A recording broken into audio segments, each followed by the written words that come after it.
Hi friends, welcome to Sri Renga's kitchen. இன்றைக்கி நம்ம கிச்சனில் ஒரு டேஸ்டியான பலாக்கா பிரியாணி ரெசிபி தான் பார்க்க போகிறோம். வாங்க இது எப்படி பண்ணுறதுன்னு பார்க்கலாம். இது பண்ணுறதுக்கு ஒரு பேனில் 3 டேபிள் ஸ்பூன் எண்ணெய் விட்டுக்கோங்க. எண்ணெய் நல்லா சூடானதும் நான் 4 பெரிய வெங்காயத்தை நீல வாக்கில் கட் பண்ணி எடுத்திருக்கேன். இப்போ இதை சேர்த்து விட்டுக்கலாம். வெங்காயத்தை நல்லா கோல்டன் ப்ரௌன் கலர் வர வதக்கி விட்டுக்கலாம். பிரியாணிக்கு அந்த அளவுக்கு வதக்கினீங்கன்னா தான் நல்லா டேஸ்ட் கொடுக்கும்.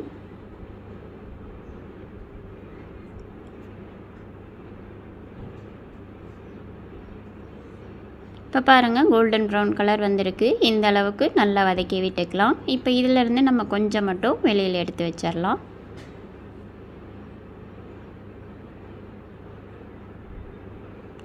இப்போ இந்த வெங்காயம் இருக்கட்டும். இதிலே 1 டேபிள் ஸ்பூன் சோம்பு, ஒரு சின்ன துண்டு பட்டை, 4 கிராம்பு, 1 ஸ்டார் அனீஸ், 2 ஏலக்காய், கொஞ்சம் கல்பாசி, ஒரு பிரியாணி எல்லாம் சேர்த்து விட்டுக்கோங்க. இப்போ இது கூடவே நான் 2 பெரிய சைஸ் தக்காளியாக மிக்சியில் அடித்து பேஸ்ட்டாக சேர்த்து விட்டுக்கிறேன். 2 டேபிள் ஸ்பூன் இஞ்சி பூண்டு விழுது. இப்போ இதனோட பச்சை வாசனை போகிற அளவு நல்லா வதக்கி விட்டுக்கலாம்.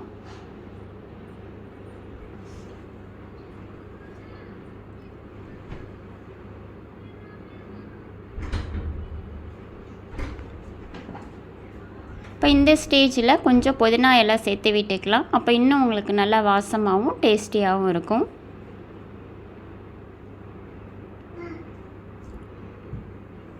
இப்போ பாருங்கள், தக்காளி எல்லாமே நல்லா வதங்கி எண்ணெய் பிரிஞ்சு வந்திருக்கு. இந்த அளவுக்கு நல்லா வதங்கினோன்னா 1/4 டேபிள் ஸ்பூன் மஞ்சள் தூள், 1 டேபிள் ஸ்பூன் மிளகாய் தூள், 1 டேபிள் ஸ்பூன் பிரியாணி மசாலா சேர்த்து விட்டுக்கலாம். மசாலா உங்கள் காரத்துக்கு தகுந்தவாறு சேர்த்து விட்டுட்டு இதனோட பச்சை வாசனை போகிற அளவு நல்லா வதக்கி விட்டுக்கலாம்.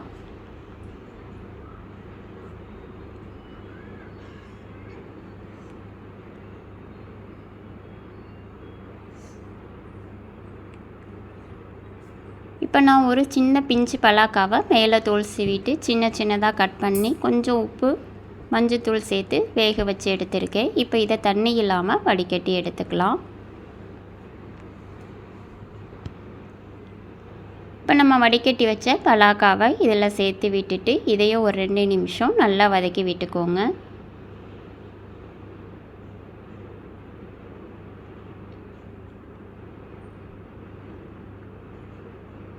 இப்போ இதில் 4 கப் தண்ணி சேர்த்து விட்டுக்கோங்க. நான் பலாக்காக வேக வச்ச தண்ணியும் இதோட சேர்த்து விட்டுக்கிட்டேன்.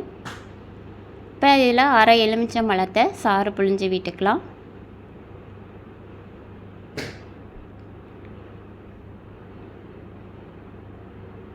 இந்த தோலை இதிலே சேர்த்து விட்டுக்கோங்க. இது உங்களுக்கு கசப்பு தெரியாது. தேவையான அளவு உப்பு சேர்த்து விட்டுட்டு இது ஒரு தடவை நல்லா கலந்து விட்டுறலாம்.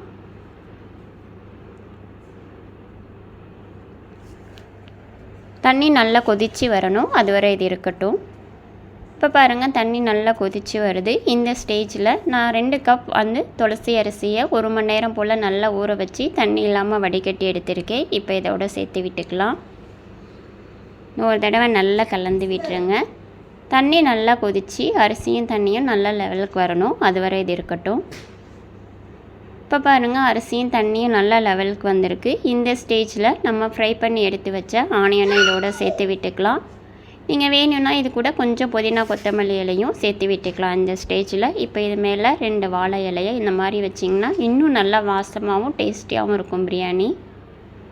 இப்போ இதை மூடி வச்சு நம்ம தம் ஏற்றிக்கலாம். கொஞ்சம் வெயிட்டான பாத்திரத்தை இது மேலே வச்சுருங்க. இப்போ இது நல்லா வெந்து வரணும். அடுப்பை நல்லா லோ ஃப்ளேமில் வச்சுக்கோங்க, இது வேகட்டும். இப்போ பாருங்கள், நம்ம பிரியாணி வந்து ரெடியாக இருக்குது. இப்போ இந்த வாழை இலையை வெளியில் எடுத்துடலாம். நல்லா வாசமாக சூப்பராக நம்ம பிரியாணி ரெடி ஆகிடுச்சு. இதை ஒரு தடவை நல்லா கலந்து விட்டுருங்க. பாருங்கள், பிரியாணி நல்லா உதிரியாகவும் வந்திருக்கு.